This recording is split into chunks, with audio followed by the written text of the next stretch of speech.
यादव कथावाचक कर रहे थे श्री कृष्ण जी का प्रचार और कर रहे थे श्रीमद् भागवत कथा, और श्री कृष्ण ने ही यादव संघार का उठा रखा है बीड़ा। देखिए प्रमाण। श्री भगवान बोले, अब मैंने यादवों का नाश आरंभ कर दिया है। चंद्र ने कुपित होकर उनका वध करने के लिए एक मुट्ठी सरकंडे उठा लिए और सरकंडों से श्री कृष्ण ने संपूर्ण आतताई यादवों को मारने लगे। एक क्षण में ही महात्मा श्री कृष्ण चंद्र और उनके साथी दारुण को छोड़ करके कोई भी यदुवंशी जीवित ना बचा। भगवान श्री कृष्ण का हाथ बटा रहे थे देवता, ब्राह्मण भी देवता ही होते हैं, तो ब्राह्मण देवताओं ने यादव कथावाचक की कर दी धुलाई। देखिए पूरी वीडियो विस्तार से। सदगुरुदेव की जय, पूर्ण परमेश्वर कबीर साहिब की जय, बंदी छोड़ गरीबदास जी महाराज की जय, दादा गुरु रामदेव आनंद जी महाराज की जय, पूर्ण परमेश्वर जगत गुरु जगत तारणहार तत्वदर्शी महान संत रामपाल जी महाराज की जय हो। भाइयों, अभी हाल ही एक घटना बड़ी तेज़ी से वायरल हुई है और सामने आई है, बड़ा दुखद है और गंभीर। वो मामलात है भारत के राज्य, जो सबसे बड़ा सांसदीय राज्य है और आध्यात्मिक दृष्टि से सबसे बड़ा राज्य है, जहाँ पे भगवान श्री कृष्ण का जन्मभूमि मानी जाती है, जहाँ भगवान राम की जन्मभूमि मानी जाती है और जन्मे हैं वो, जहाँ पे काशी विश्वनाथ हैं, मतलब जहाँ पर गंगा जमुना त्रिवेणी संगम होता है। उस आर्थिक दृष्टि से सबसे संपन्न राज्य उत्तर प्रदेश के एक जिला है जिसका नाम है इटावा। वहाँ के दादर गांव में एक ऐसी विषम घटना हुई है जिसकी जहाँ तक निंदा की जाए वो कम होगी। ऐसी विचित्र घटना को अंजाम दिया गया वहाँ पर कि क्या बताएं, आज वर्ल्ड लेवल पर थू हो रही है।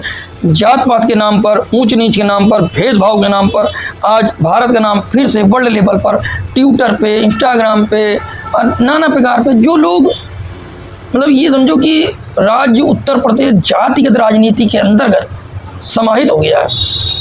भाइयों, मामला क्या था कि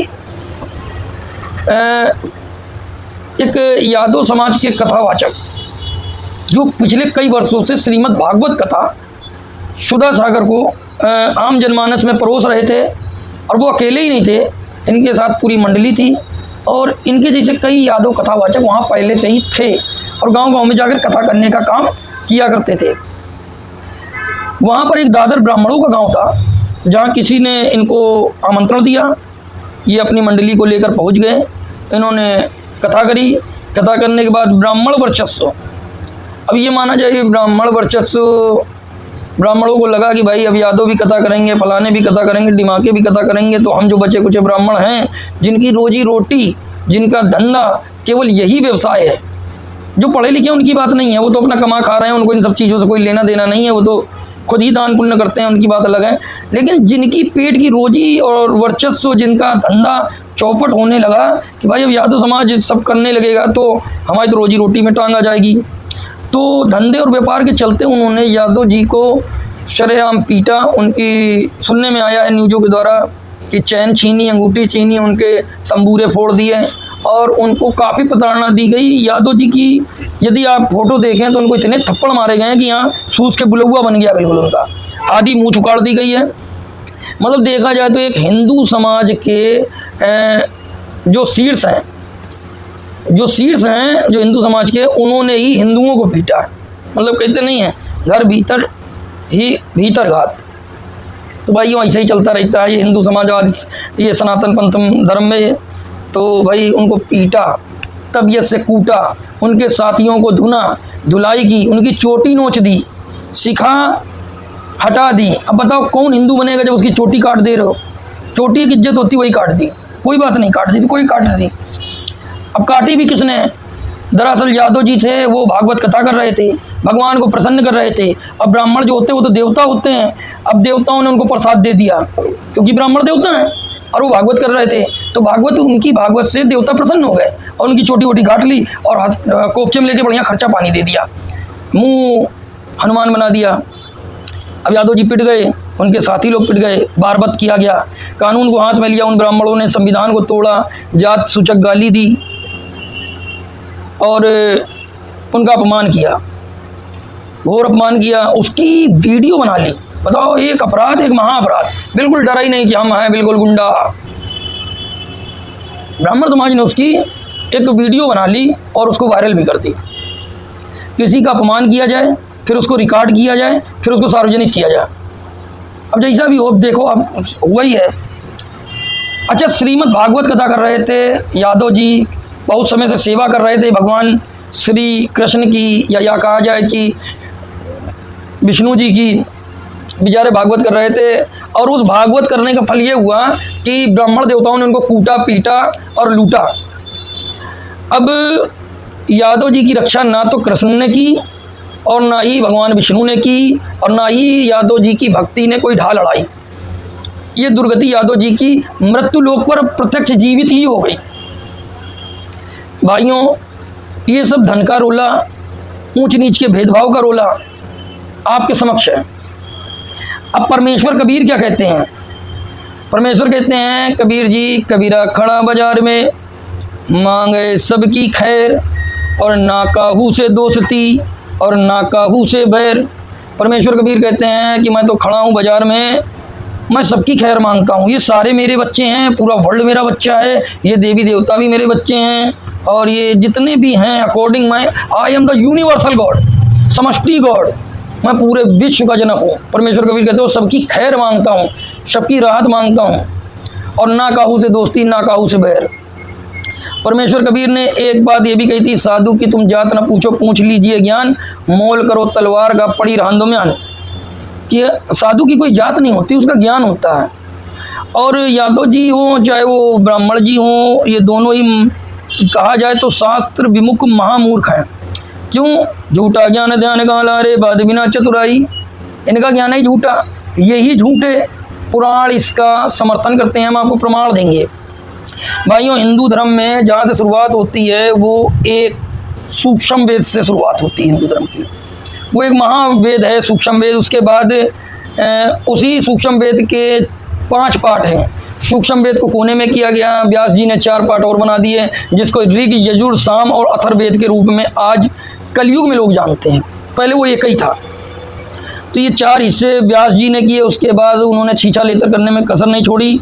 18 पुराण विभाजित किए, उपनिषद विभाजित किए। उसके बाद ऋषियों के अपने मत आ गए, जैसे कि अगस्त संहिता, नारद संवाद, इस तरीके से तमाम आ गए। मात्र 18 पुराण के अंतर्गत व्यास जी ने 3,39,700 श्लोकों का वर्णन कर दिया 18 पुराण के अंतर्गत। अब आदमी पढ़े तो पेटा नहीं भर सकता, इतना भर दिया इन्होंने। 18 पुराण में मत्स्य पुराण, मार्कंडेय पुराण, भविष्य पुराण, भागवत पुराण, ब्रह्म पुराण, ब्रह्मांड पुराण, ब्रह्मवर्त पुराण, वामन पुराण, वायु पुराण, विष्णु, वारा, अग्नि, नारद, पद, लिंग, गरुण, कुरम और स्कंद पुराण की रचना कर दी। इनमें श्लोक भी अलग अलग रच दिए। मत्स्य पुराण में 14,000, मार्कंडेय पुराण में 9,000, भविष्य पुराण में 14,000, भागवत पुराण में 18,000, ब्रह्म पुराण में 10,000 और ब्रह्मांड पुराण में 12,100, ब्रह्मवैवर्त पुराण में 18,000, वामन पुराण में 10,000, वायु पुराण में 24,600, विष्णु पुराण में 23,000 और वारा पुराण में 24,000, अग्नि पुराण में 16 और नारद पुराण में 25,000। और इसके बाद आता है पद पुराण। ये बहुत बड़ा बृहद पुराण है, इसमें 55,000 श्लोक की गणना की। इसी के चलते लिंग पुराण आ जाता है, जिसमें 11,000 श्लोक आते हैं। गरुड़ पुराण में 19,000 आते हैं और कुरम्ब पुराण में 16,000 और स्कंद पुराण में पुनः 21,000 श्लोक आ जाते हैं। तो इस तरीके से व्यास जी ने एक ज्ञान को इतना लंबा कर दिया। मुक्ति किसी से संभव नहीं।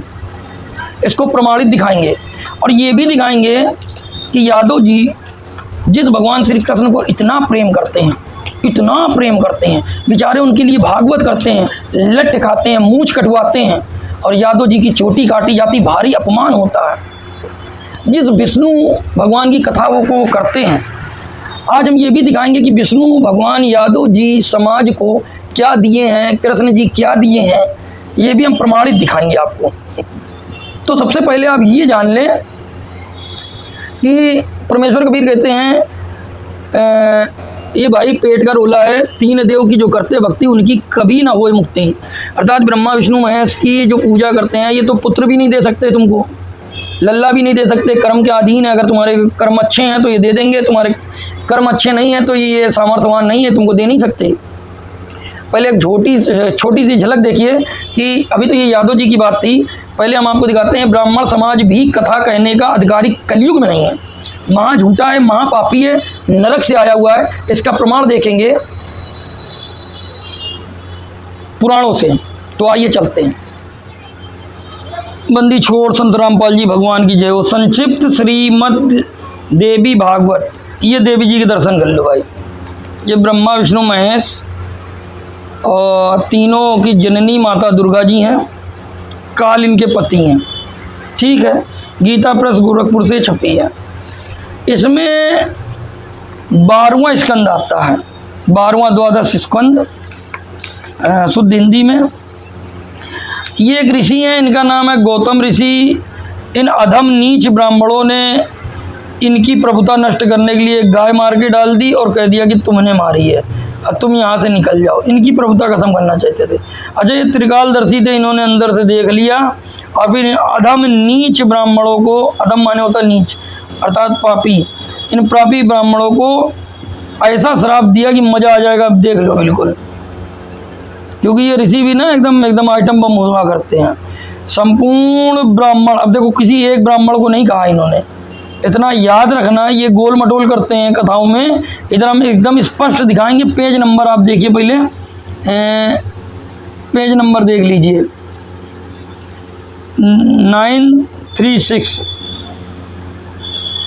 संपूर्ण ब्राह्मणों को उन्होंने श्राप दे दिया, संपूर्ण ब्राह्मणों को श्राप दे दिया। अरे अरे अधम ब्राह्मणों, अरे तो ठीक है, अधम माने नीच, मतलब नीच एकदम, तो क्या बताया, ये नीच तो पापी होता ही है। तो ये नीच है, ये ब्राह्मण ही नीच होते हैं। देखो ये पहचान गए, ठीक है। नीच ब्राह्मणों, आज से तुम वेद माता गायत्री के ध्यान मंत्र जाम सर्वदा अनधिकारी हो जाओगे, ठीक है। वेदोक्त और यज्ञ और वेद की वार्ताओं में तुम अधम अर्थात नीच और पापी ब्राह्मणों का सर्वदा अनाधिकार हो जाएगा। अब ये वेद पढ़ने के अधिकारी नहीं रहे श्राप के अनुसार, यज्ञ करने के अधिकारी ब्राह्मण नहीं हैं और वेद की वार्ता भी करने के अधिकारी नहीं है। शिव की उपासना, शिव मंत्र जाप, शिव संबंधी शास्त्र अध्ययन के लिए भी तुम अधम ब्राह्मण सदा अनधिकारी हो जाओ। अब ये रुद्राभिषेक कराते फिरते हैं, लिंग पुराण की उपासना करते हैं, यज्ञ कराते हैं, ये नीच ब्राह्मण हैं। ये गौतम ऋषि का श्राप कभी कट नहीं सकता। ये अधम हैं, ये अनधिकारी हैं। ये शिव की भी किसी प्रकार का ना मंत्र जाप कर सकते हैं ना पूजा कर सकते हैं। मूल प्राकृति भगवती देवी का ध्यान और श्रवण तुम्हारा अनधिकार हो, अधिकार नहीं होगा। मतलब ये दुर्गा की भी पूजा के अधिकारी नहीं है। और ये वो बैठा नहीं, वो पाखंडी, उसका नाम है शक्तिपुत्र। वो शक्तिपुत्र नहीं, पापी पुत्र है, क्योंकि उसका भी अधिकार नहीं है। जिससे तुम सदा नीच श्रेणी के ब्राह्मण समझोगे, और नीच श्रेणी के। और किसको श्राप दिया, देखिए ध्यान दीजिएगा, संपूर्ण ब्राह्मणों को श्राप दे दिया। ना कोई कहते नहीं मेरे को तो न दिया, मेरे को तो न दिया, अरे संपूर्ण को दे दिया भाई। जितने ये पाखंडी बने घूम रहे हैं, गौतम ऋषि का श्राप है। देवी के मंत्र, आई गिरि नंदनी नंदत मेदिनी, अयु गाने के भी अधिकारी नहीं है जो वहाँ पे वैष्णो देवी में बैठे कब्जा करे हो। और कलकत्ता की काली में तुम कब्जा करे हो, एम चिम चामुंडा चाहिए, वो भी कहीं ना कहीं तुम अधिकारी नहीं हो। देवी मंत्र, ये फिर से देख लो, जो देवी के मंत्र, देवी के स्थान हो गया, देवी के 52 शक्तिपीठ है, वहाँ के भी तुम अधिकारी नहीं हो। और उनके अनुष्ठान क्रम में तुम्हारा अनधिकार होगा। ये देखो जबरदस्ती कब्जा बनाए हुए हैं, यादव जी को कह रहे हैं कि तुम कब्जा कर रहे हो हमारी पूजा पाठ में, जबकि ये खुद ही पूजा पाठ में कब्जा कर रहे हैं। अतएव तुम सदा अधम समझे जाओगे। अब अधम मतलब नीच, तुम समझे जाओगे तो नीच है ही हो। नीच का काम किया तुमने। अभी चौड़े में और दिखाएंगे तुम पापी कितने हो, राक्षस हो तुम। ज़्यादा ना दिखा करके हम अपनी मेन बात पे कर लेते हैं। गौ आदि दान और पितरों के श्राद्ध में ब्राह्मण अधमों ब्राह्मण अधमो तुम विमुख हो जाओ। पितर का श्राद्ध भी इनको नहीं खिलाना चाहिए। जो लोग श्राद्ध करा में पंडित खिलाते हैं वो मूर्ख हैं, क्योंकि ये उनके अनधिकारी है, श्रापित ब्राह्मण है। इनको रोटी खिला दी तो तुम्हारे पिता को 10 कोड़े का और लगावे यमदूत, क्योंकि ये अनधिकारी है, इनका खिलाया कोई फायदा नहीं होगा। अधम ब्राह्मणों, अरे कितना कहेंगे, व्रत भी तुम्हारा सदा के लिए अनधिकार हो, व्रत भी नहीं कर सकते। अब और देख लेते हैं चौड़े में। अब यहाँ लिखा है वही तुम्हें प्राप्त हो तुम्हारे वंश में उत्पन्न स्त्री। अब भैया ब्राह्मण कुल में अगर कोई लड़की पैदा हो चाहे लड़का पैदा हो उससे दूर ही रहो, क्योंकि वो श्रापित है। तुम्हारे वंश में उत्पन्न स्त्री पुरुष मेरे दिए हुए श्राप से दग्ध होकर तुम्हारे ही समान होंगे, तुम्हारे ही समान अधम और नीच होंगे, समझ लो। अतएव तुम लोग अंधकूप आदि नरक कुंडों में वास करना पड़ेगा। ठीक है। अब यहाँ पे कह रहे हैं जब तक भगवान श्री कृष्ण चंद्र का अवतार नहीं होगा तब तक तो तुम्हारे कुंभी पाक नरक में अवश्य रहना पड़ेगा। तुम कुंभी पाक नरक में रहोगे, क्योंकि मेरा वचन मिथ्या नहीं जा सकता, या तुम्हें समझ लेना चाहिए। इसके बाद तुम लोग भूमंडल पर कलयुग में जन्म होगा। ये नीच ब्राह्मणों का अब कलयुग में जन्म हुआ है। मेरी कही हुई ये सारी बातें होकर रहेंगी, ये अन्यथा नहीं हो सकती। तो ये जितने भी ब्राह्मण अभी भूमंडल पर कलयुग में हैं ये वही अधम और नीच हैं। अब देखो, यही कारण है कि भगवान श्री कृष्ण के परम धाम पधार जाने पर कलयुग आ गया। तब कुंभी पाक नरक से वे ब्राह्मण निकल आए, भूमंडल पर उनकी उत्पत्ति हुई। तो आज दादर गांव में जो हिंसा हुई, जो बारबरता हुई और जो यादव जी के साथ अत्याचार किया, ये वही कुंभी पाक नरक से आए हुए ब्राह्मण हैं। और पूर्व काल में जितने ब्राह्मण श्राप से दग्ध हो चुके थे वे ही त्रिकाल संध्याहीन है। स्पष्ट हो गया। वेद के प्रति उनमें श्रद्धा नहीं रही, वे पाखंड का प्रचार करने लगे। तो वर्तमान समय में जितने भी कलयुग के ब्राह्मण हैं वो पाखंड का प्रचार कर रहे हैं। स्पष्ट हो गया। अब दूसरा प्रमाण हम आपको देते हैं। श्रीमद् देवी भागवत महापुराण है। देखिए संक्षिप्त देवी भागवत पहला स्कंद हम आपको दिखा रहे हैं। सूत जी और शौनक जी का संवाद चल रहा है। प्रत्येक द्वापर में भगवान विष्णु ही व्यास रूप से प्रकट होते हैं, मतलब व्यास कोई और नहीं होता, ये विष्णु जी प्रकट होते हैं और जगत के कल्याणार्थ एक वेदों को ही अनेक भागों में विभाजित करते हैं।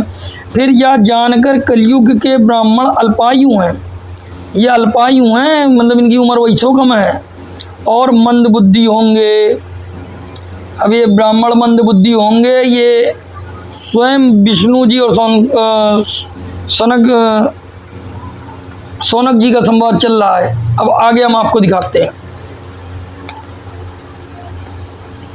छठा स्कंद श्रीमद् देवी भागवत महापुराण 425 नंबर पृष्ठ। ये 425 नंबर पृष्ठ है, कितने भूल ना जाना भाई। श्रीमद् देवी भागवत महापुराण है, क्योंकि ये ना जब से जान गए कि संत रामपाल जी महाराज ने इनकी पोल खोल दी है तब से ये बहुत गड़बड़ कर रहे हैं। आगे पीछे पेज नंबर कर देते हैं, लोग ढूंढ नहीं पाते, सोचते हैं वो अपनी छपी हुई किताब दिखा रहे हैं। ना भाई, गीता प्रेस गोरखपुर की छपी है। जन्मेजय ने पूछा, महाभाग किस युग में कैसा किस धर्म का स्वरूप है, इस संपूर्ण विषय को विशेष रूप से बताने की कृपा कीजिए। व्यास जी बोले। अब ये व्यास जी बोल रहे हैं कि धर्म की यही स्थिति त्रेता में भी रही, परंतु कुछ ह्रास हो गया। सतयुग की जो स्थिति थी वह द्वापर में विशेष रूप से कम हो गई, अर्थात पाप बढ़ गया। राजन, उन प्राचीन युगों में जो राक्षस समझे जाते थे, मतलब प्राचीन सतयुग जैसी युग, अच्छे युग में भी जो कुकर्म करते थे, कुकर्मी थे, अधम थे, नीच थे, जो उस समय राक्षस समझे जाते थे, अब समझ लो जो सतयुग जैसे अच्छे युग में भी गंदगी मचा रखी थी, वे कलयुग में ब्राह्मण माने जाते हैं। इति सिद्धम। तो अब समझ लो दादर गांव में जो हुआ है वो सतयुग के राक्षस थे, जो सतयुग जैसे अच्छे युग में वो राक्षस थे, तो कलयुग में वो परम राक्षस हैं। क्योंकि अब के ब्राह्मण प्राय पाखंड करने में, बता कि उसकी चोटी नोच दी, काट दी, मूछ अब मूत्र से नहला दिया, तत्पर रहते हैं। बोलो सतगुरु रामपाल जी भगवान की जय हो। दूसरों को ठगते हैं ये ब्राह्मण, झूठ बोलते हैं और वैदिक धर्म क्रम से अलग रहना कलयुगी ब्राह्मणों का स्वाभाविक गुण बन गया है। अब ये पहले से श्रापित थे, वे कभी वेद नहीं पढ़ते। हो गया यदि सिद्धम। अब हम आपको नया प्रमाण दिखाते हैं।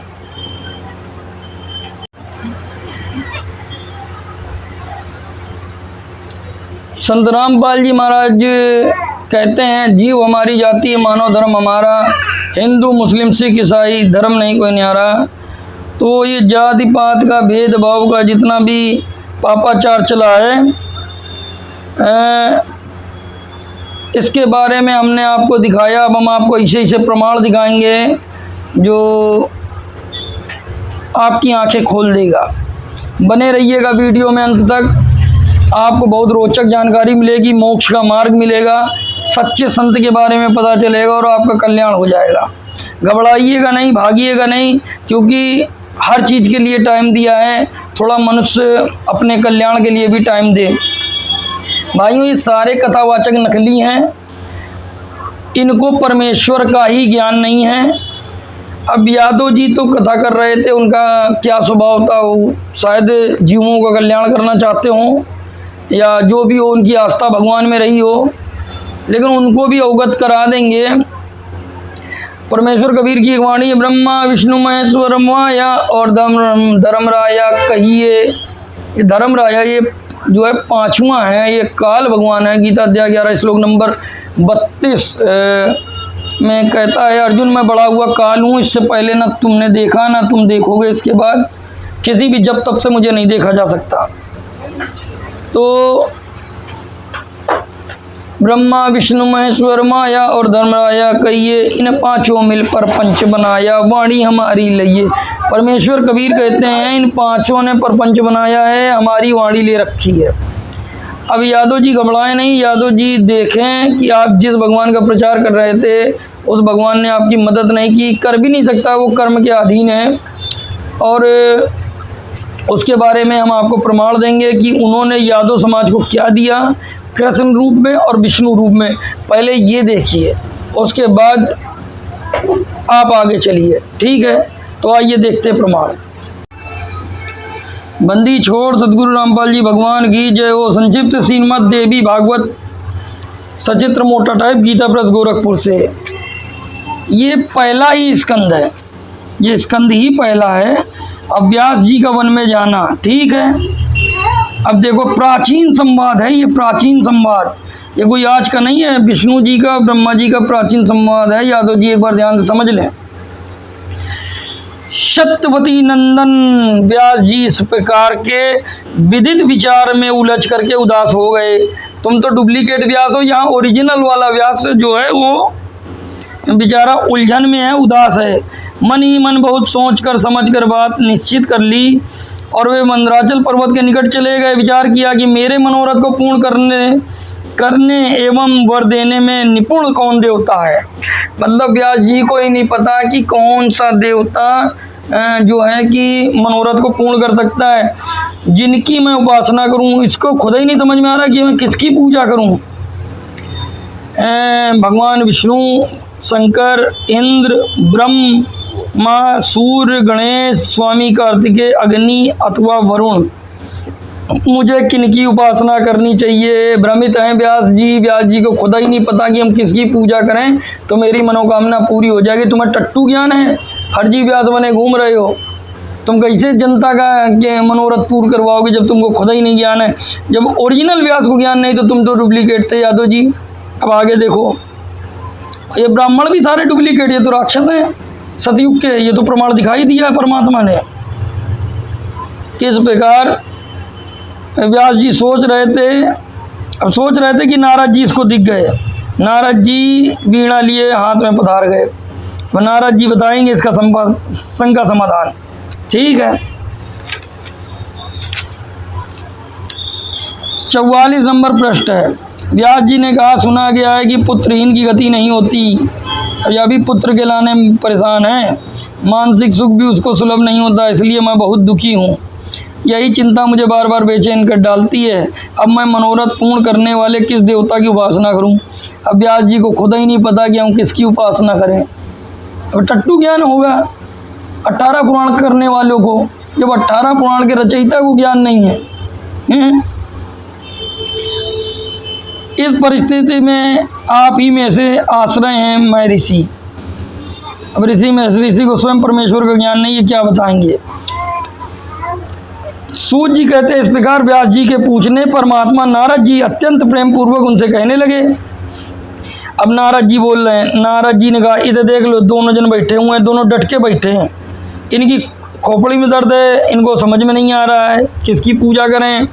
ये ओरिजिनल व्यास को नहीं पता है, वो डुप्लीकेट आ गए सब जगह कथावाचन। नारद जी ने कहा, महाभाग व्यास जी, तुम इस विषय में जो पूछ रहे हो ठीक यही प्रश्न पिताजी अर्थात ब्रह्मा जी से भगवान श्री हरि ने किया था। अब ले न नारद को पता न ब्रह्मा को पता, अब विष्णु से पूछे भाई। ठीक है, देवादिदेव भगवान जगत के स्वामी हैं, लक्ष्मी उनकी सेवा में रहती है। अब हम अपने काम की बात पढ़ लेते हैं। भगवान श्री हरि तप कर रहे थे, उनकी समाधि लगी थी। ठीक है, ब्रह्मा जी ने पूछो प्रभु, आप देवताओं के अध्यक्ष, जगत के स्वामी, भूत भविष्य वर्तमान और सभी जीवों के एकमात्र शासक हैं, फिर आप क्यों तपस्या कर रहे हैं? अब यूँ नहीं पता है ब्रह्मा जी को कि विष्णु जी भी बैटरी चार्ज कर रहा है तपस्या करके। तपस्या से इन देवताओं के अंदर शक्ति आती है। मैं तो यही जानता था कि आपके कारण रूप आदि पुरुष परमात्मा आप ही हैं, अर्थात ये आदि पुरुष परमात्मा नहीं है, ये जानता था ब्रह्मा जी। इसलिए कई जगह विष्णु को आदि पुरुष लिख दिया गया। विष्णु इज अ नॉट आदि पुरुष। आदि पुरुष पूर्ण परमेश्वर कबीर है। ठीक है, आप में ही सारी शक्ति स्थित है। आप स्थिति पालन संहार कार्य करने वाले आप ही हैं। ठीक है, भगवान शंकर भी आपकी आज्ञा का पालन पाने पर ही समय अनुसार सदा संहार लीला प्रवृत्त होते हैं। भगवान सूर्य आकाश में चलते हैं। मतलब ये ब्रह्मा जी ये सब जानता था कि विष्णु जी कर रहे हैं। ठीक है, अब ये कह रहे हैं मुझे तो कौतूहल यह हो रहा है कि आप किस देवता का ध्यान कर रहे हैं। अब ब्रह्मा जी कह रहा मुझे तो यही नहीं समझ में आ रहा है कि हम तो आप ही को भगवान मान रहे थे, आप पता नहीं कौन से देवता का ध्यान कर रहे हो। अब देख लो ये विष्णु जी का हाल है, तुम विष्णु जी के लिए मरे जा रहे हो, विष्णु जी खुदा ही दूसरे देवता के लिए परेशान है। इन 3 देव की जो करते भक्ति, उनकी कदे न होए मुक्ति। त्रिलोकी में आपसे बढ़कर किसी देवता को मैं नहीं देखता था। अब ये आप जानते नहीं थे कि विष्णु के अलावा कोई देवता। ब्रह्मा जी के विनीत वचन सुनकर भगवान श्री हरि उनसे कहने लगे, ब्राह्मण सावधान होकर सुनो। देवता दानव मानव सब यही जानते हैं कि तुम सृष्टि करते हो, मैं पालन करता हूँ, संगर संगार करते हैं। होगा ये तीनों देवता, और ये देवता दानव मानव जानते हैं, लेकिन ये सत्य नहीं है। किंतु फिर भी वेद के परागामी पुरुष अपनी युक्ति से यह सिद्ध करते हैं कि रचने पालने और संहार करने की यह योग्यता हमें मिली है। इसकी अधिष्ठात्री शक्ति देवी है। हो गया क्लियर कि इनके पास कोई पावर नहीं है। तुम जिसकी कथा बाचे घूम रहे हो उससे कल्याण नहीं है। उस शक्ति के अधीन होकर मैं इस शेषनाग पर सोता हूँ। हो गया क्लियर। और मैं सदा तप करने में लगा रहता हूँ। उस शक्ति के शासन से कभी मुक्त नहीं रह सकता। अधीन है, गुलाम है विष्णु जी उस शक्ति के आसन, और ब्रह्मा भी और शिव भी। कभी अवसर मिला तो लक्ष्मी के साथ थोड़ा सुख समय बिताने का सौभाग्य प्राप्त होता है। मैं कभी तो दानवों के साथ युद्ध करता हूँ, अखिल जगत को भय पहुँचाने वाले दैत्यों के विकराल शरीर को शांत करता हूँ। ठीक है, ये विष्णु जी ब्रह्मा जी को समझा रहे हैं। ब्रह्मा जी, प्राचीन समय की बात है, एक बार धनुष की डोरी टूट गई, उसके झटके से मेरा मस्तक धड़ से अलग हो गया, अर्थात विष्णु जी मृत्यु को प्राप्त हो गया। तुम बड़े कुशल शिल्पी हो, अतः तुमने घोड़े का मस्तक मेरे धड़ पर जोड़ दिया। अयु भगवान को भगत जीवित किया गया। ब्रह्मा जी विष्णु जी को जीवित कर रहे हैं घोड़े का धड़ लगा करके। यह घटना तो तुम्हारे सामने ही घटी थी, तभी से लोग मुझे है शिरा या हयग्रीव कहने लगे।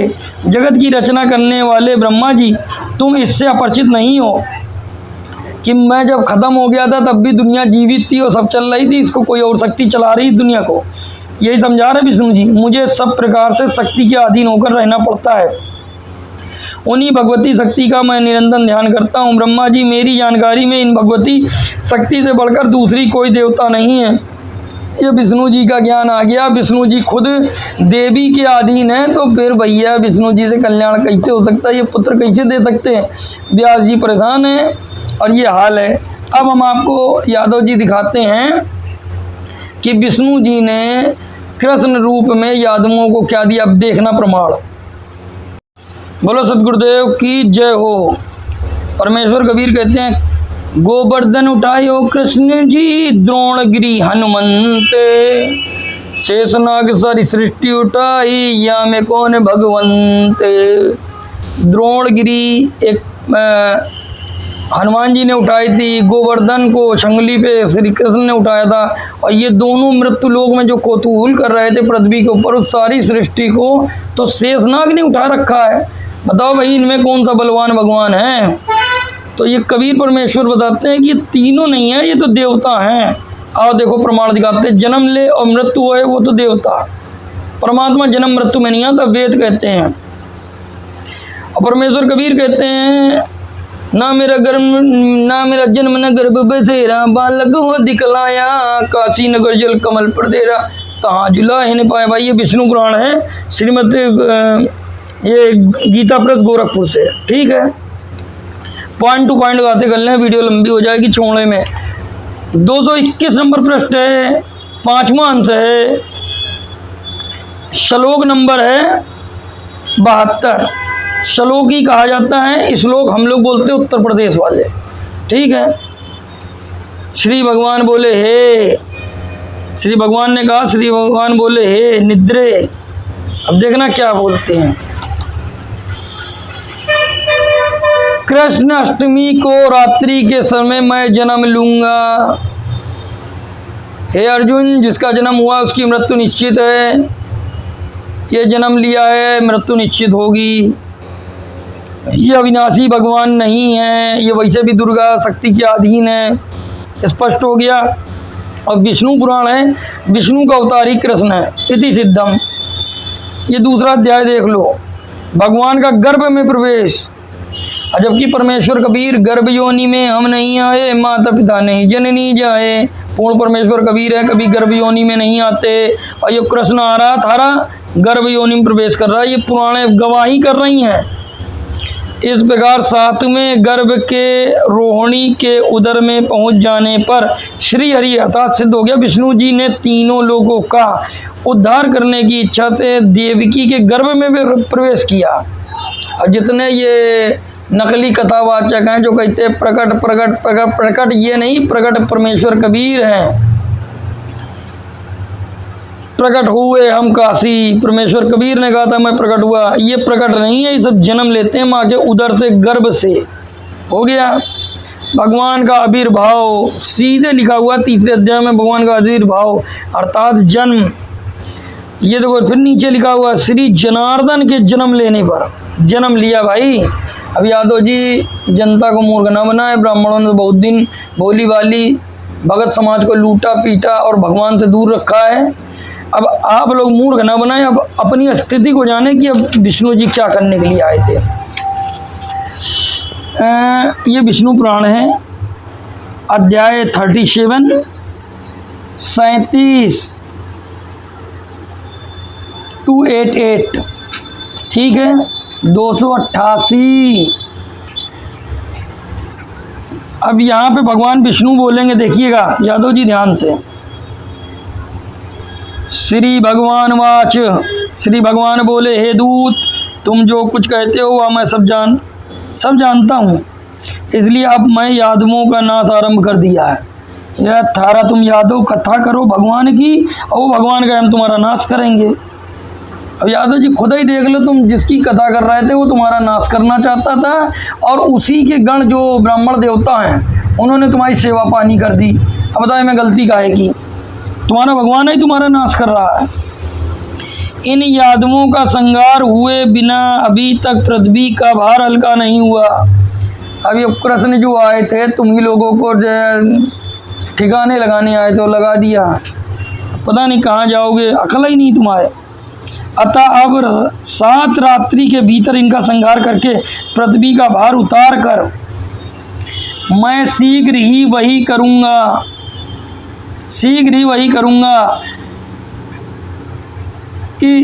इसे उसी प्रकार उसे लौटाकर तथा यादवों का उपसंहार करके मैं स्वर्ग में आऊँगा। यादवों को स्वर्ग नहीं भेजेंगे, मैं स्वर्ग में चला आऊँगा। देख लिया, पृथ्वी के भारभूत जो जरासंध आदि राजागण मारे गए हैं, ये यदु कुमार भी उनसे कम नहीं है। अरे यदु कुमार जिन्होंने तुम्हें छाती का दूध पिलाया, यशोदा मैया ने पालने में जुलाया, यादवों का तुमने मक्खन खाया, अरे उन्हीं को तुम संहार कर रहे हो, जो तुम्हें अपना भगवान मान के पूज रहे हैं। आंखें खोल लो बच्चों, परमेश्वर कबीर कहते हैं पहचानो मुझको। तुम देवताओं जाकर के पृथ्वी के इस महाभार को उतार कर ही देवलोक का पलायन करने के लिए मैं स्वर्ग में आऊँगा। देख लो,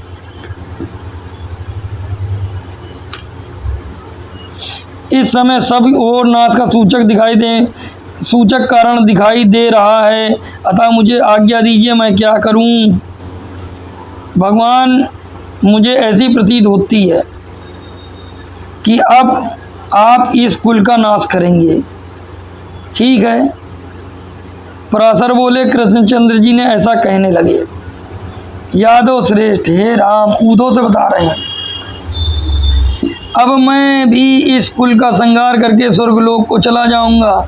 मेरे छोड़ देने पर संपूर्ण द्वारका को समुद्र जल में डुबो देगा।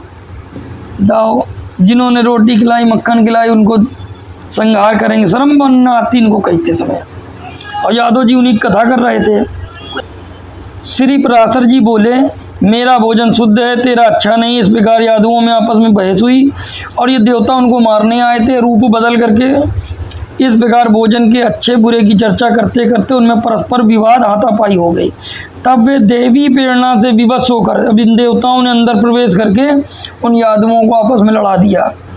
आपस में क्रोध से रक्त नेत्र हुए, एक दूसरे पर प्रहार करने लगे। जब शस्त्र समाप्त हो गए तो पास ही में उगे हुए सरकंडे ले लिए। वे उस दारुण युद्ध में एक दूसरे पर प्रहार करने लगे। अब वे नहीं प्रहार कर रहे थे, उनके अंदर देवता भूत की तरीके घुस गए और एक दूसरे यादवों पर प्रहार करने लगे। कृष्णचंद्र ने भी कुपित होकर, ये भी कुपित हो गए। एक तो देवता मरवा रहे हैं यादवों को, ऊपर से कृष्ण भी मारने पर तुला हुआ। कुपित होकर उनको वध करने के लिए एक मुट्ठी सरकंडे उठा लिए। उन मुसल रूप सरकंडों से श्री कृष्णचंद्र ने संपूर्ण आतताई, अब ये यादव आतताई दिखाई दे रहे हैं कृष्ण को। जब तो मक्खन खिला रहे थे, दूध पिला रहे थे, तब आतताई नहीं थे, आज वो आतताई दिखाई दे रहे। आतताई यादवों को मारने लगे। कल को ब्राह्मण ना कहने लगे, भाई हम भी आतताई यादवों को मार रहे हैं, हम तो भगवान का काम कर रहे हैं। तो भाई देख लो तुम किसकी कथा कर रहे हो। यादवों को मारने लगे तथा अन्य समस्त यादव भी वहाँ आकर एक दूसरे को मारने लगे। अब वो यादव नहीं एक दूसरे को मार रहे थे, देवता उनके शरीर के अंदर भूत की तरीके प्रवेश होकर आपस में लड़वा रहे थे। पढ़ लेना, इसको स्पष्ट हो जाएगा, मंगा लेना, किताब कोई महंगी नहीं है। एक क्षण में ही महात्मा, अब ये महात्मा है, कैसे कह दे इनको महात्मा। एक क्षण में ही महात्मा श्री कृष्ण और उनके साथी दारुक को छोड़कर और कोई यदुवंशी जीवित न बचा। ये यादव कुल में पैदा हो करके, यादव कुल में पल करके, यादव कुल का मक्खन दूध खा करके यादवों को नाश कर दिया। जय हो भैया श्री कृष्णचंद्र की, करो भागवत बढ़िया है। परमेश्वर कबीर की जय हो। अभी आपके समक्ष सारी बातें हुई, आपने सब कुछ देखा, प्रमाणित देखा। भाइयों, ये काल का जाल है। इस काल के जाल से आप मुक्त नहीं हो सकते। आप किसी भी शास्त्र को बिना पूर्ण गुरु के नहीं समझ सकते। आप 18 पुराण तो छोड़ो, एक ही पुराण में उलझ जाएंगे और ये मानव जीवन बड़ा दुर्लभ है, नष्ट हो जाएगा। परमेश्वर कबीर के अवतार संत रामपाल जी महाराज अपने सत्संगों में बताते हैं, मनुष्य तन दुर्लभ है, मिले न बारंबार, तरवर से पत्ता टूट गिरा, बहुर न लागे डार। संत रामपाल जी महाराज बताते हैं, जाति नहीं जगदीश की, भगत की कहाँ से हो। पूर्ण परमेश्वर जिसने पूरी दुनिया बनाई, उसने भेदभाव जात पात नहीं बनाई, तो भगत की जाति कहाँ से हो जाएगी। और इस पूरी बात को आप तब तक नहीं समझ सकते जब तक आपके पास मास्टर ऑफ की नहीं है। हम आपको मास्टर ऑफ की दिखा रहे हैं, ये है मास्टर ऑफ की। इसको ध्यान से देखिए, इसको समझिए। इस पुस्तक का नाम है पवित्र ज्ञान गंगा, 4 वेद 18 शास्त्र, पुराण, कुरान, बाइबल, गुरु ग्रंथ साहिब के जो ऑथेंटिक जो गुण रहस्य छुपे थे इस किताब में है। इस किताब में सूक्ष्म वेद के द्वारा सृष्टि संरचना है, चारों वेद के द्वारा सृष्टि संरचना है, श्रीमद् देवी भागवत के द्वारा सृष्टि संरचना है, शिव पुराण के द्वारा सृष्टि संरचना का उल्लेख किया गया और संपूर्ण चीज का निचोड़ दिया गया। इस पुस्तक को पढ़ने के बाद निसंदेह आपके समस्त भ्रम खत्म हो जाएंगे और सारे धर्म किस भगवान की तरफ इशारा कर रहे हैं आपको खुलासा हो जाएगा। वेद कते झूठे नहीं भाई, झूठे वो हैं जो समझे नहीं। इस पुस्तक को पढ़ने मात्र से आज भारत ही नहीं अपितु विश्व के अधिकतर लोग नशा, मांस, दारू आदि के सेवन से बच चुके हैं, छूट चुका है और वे सत्य की राह पर चल रहे हैं, मानव जीवन को सबल बना रहे हैं। निःशुल्क नाम दीक्षा संत रामपाल जी महाराज से उपदेश लेकर अपने मानव जीवन का कल्याण करवा रहे हैं। तो भाई जो ये वीडियो आज जनता सुन रही है, नकली कथावाचकों से सावधान रहे, उनको भी ये वीडियो दिखाएं, कहे धैर्य रखो, पूरे प्रमाण देखो और इस किताब को जब तक आप नहीं समझोगे, इस किताब को बार बार नहीं पढ़ोगे, तब तक आप वर्ल्ड लेवल पर जितनी भी धर्म चल रहे हैं उनके ज्ञान को नहीं समझ सकते, भगवान को नहीं पहचान सकते और मुक्ति नहीं पा सकते, मोक्ष नहीं पा सकते। क्योंकि जिस भागवत को करके या किसी एक पुराण को पढ़ करके ये मान लेते हैं मेरा मोक्ष हो जाएगा, कदापि नहीं हो सकता। क्योंकि गीता अध्याय 8 श्लोक नंबर 15-16 में कहता है कि ब्रह्मलोक पर्यंत सभी पुनरावृत्तिनो अर्जुना, ये सब पुनरावृत्ति में हैं, पुनरावृत्ति में हैं, पुनः बार बार होने वाले हैं, जन्म मृत्यु में आने वाले। विष्णु जी स्वयं जन्म मृत्यु में, देवी भागवत के अंदर लिखा हुआ है ब्रह्मा विष्णु में तीनों जन्म लेते हैं और मृत्यु को प्राप्त होते हैं, आविर्भाव और तिरोभाव होता है। तो भाइयों इनसे बचें। अगर आप अमर लोग जाना चाहते हैं, अमर होना चाहते हैं, सदा के लिए सुखी होना चाहते हैं, तो संत रामपाल जी महाराज से निःशुल्क नाम दीक्षा लेकर के अपने अपने परिवार का कल्याण करवाएं। मिलेंगे नेक्स्ट वीडियो में, तब तक के लिए सत साहिब। लाइक करें, कमेंट करें, शेयर करें अगर ये जानकारी आपको अच्छी लगी हो। सत साहिब।